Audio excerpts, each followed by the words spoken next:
പ്രിയപ്പെട്ട പ്രേക്ഷകരെ, മഞ്ചേരിയുടെ ആദ്യ ട്രെൻഡ് പുറത്തു വന്നിരിക്കുകയാണ്. മഞ്ചേരി മുനിസിപ്പാലിറ്റിയുടെ ആദ്യ ട്രെൻഡ് പുറത്തു വന്ന സമയത്ത് നെല്ലിക്കുത്ത് മുക്കം വാർഡിൽ നിന്നും ഉവൈസ് KM IUMLന്റെ UDFന്റെ സ്ഥാനാർത്ഥി ഉവൈസ് KM 286 വോട്ടുകൾക്ക് വിജയിച്ചിരിക്കുകയാണ്. നമുക്ക് ലഭിക്കുന്ന റിപ്പോർട്ടുകൾ അനുസരിച്ച് മറ്റു ചില UDF സ്ഥാനാർത്ഥികൾ കൂടി ഇപ്പോൾ മുന്നിട്ട് നിൽക്കുന്നുണ്ട്.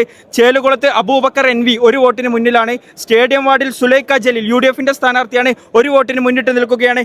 പുല്ലഞ്ചേരിയിൽ ഹുസൈൻ KM, നമ്മൾ നേരത്തെ പറഞ്ഞ പോലെ അദ്ദേഹവും 1 വോട്ടിന് മുന്നിട്ട് നിൽക്കുന്നുണ്ട്. കിടങ്ങയിലെ പുളിക്കൽ റംലത്ത് 40 വോട്ടിന് മുന്നിലാണ്.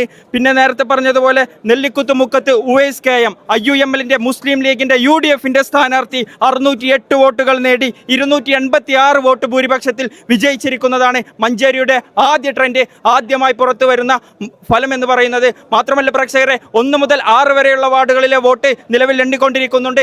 27 മുതൽ 32 വരെയുള്ള വാർഡുകളുടെ വോട്ടും നിലവിൽ എണ്ണിക്കൊണ്ടിരിക്കുകയാണ്. അല്പസമയത്തിനകം തന്നെ 12 മണ്ഡലങ്ങളിലെ വോട്ടുകളുടെ റിസൾട്ട് ഉടൻ വരും.